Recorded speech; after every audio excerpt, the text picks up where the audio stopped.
10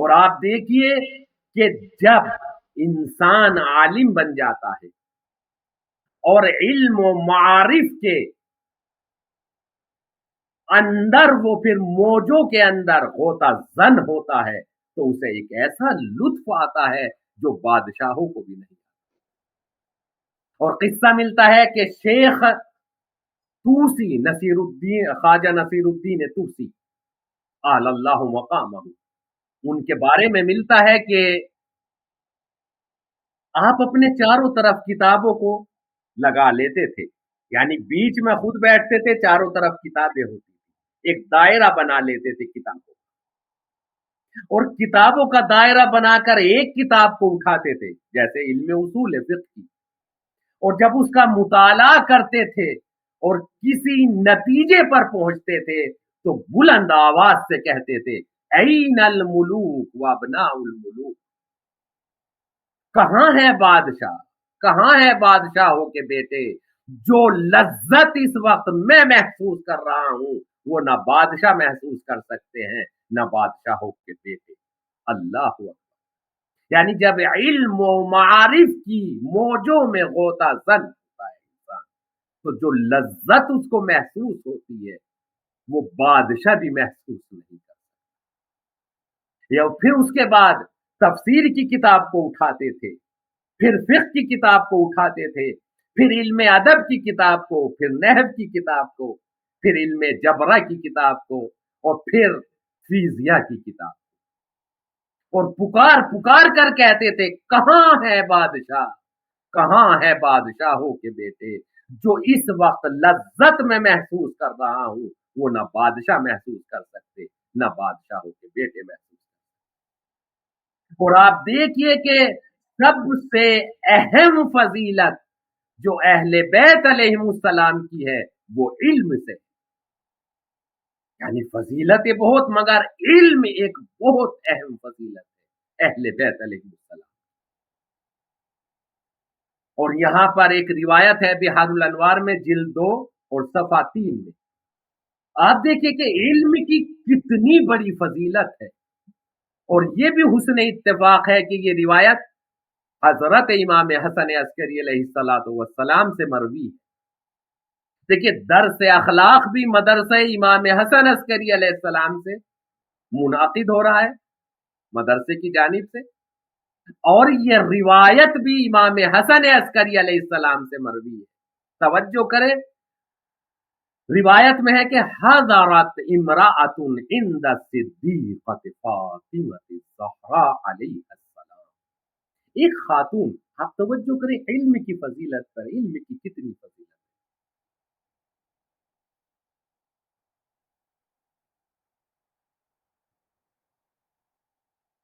ایک خاتون جناب فاطمہ زہرا سلام اللہ علیہا کے پاس حاضر ہوئی، فقالت، اس نے کہا ان لی والدہ ضعیفہ، میری والدہ ضعیف ہے، وقد لبس علیہا فی امر صلاتها شیء، اور اسے کچھ مسائل دینیا میں، نماز کے متعلق مسائل میں کچھ پریشانی ہو گئی، کوئی چیز سمجھ میں نہیں آ رہی ہے.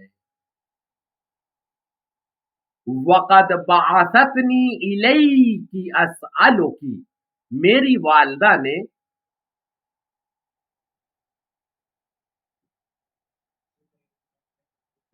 ٹائم تمام ہو رہا ہے لہذا میں طوالت سے دامن بچاتے ہوئے انشاءاللہ یہ روایت رہ گئی ہے.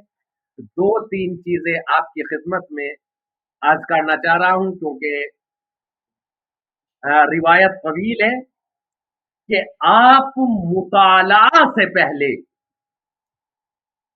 اس دعا کو ضرور پڑھیں. انشاءاللہ یہ میرا ذاتی تجربہ ہے زندگی کا کہ کوئی بھی آپ کتاب پڑھیں گے یا مطالعہ کریں گے آپ کامیاب اس میں ضرور ہوں گے. کوئی بھی کتاب مطالعے سے پہلے اس دعا کو ضرور پڑھیں آپ.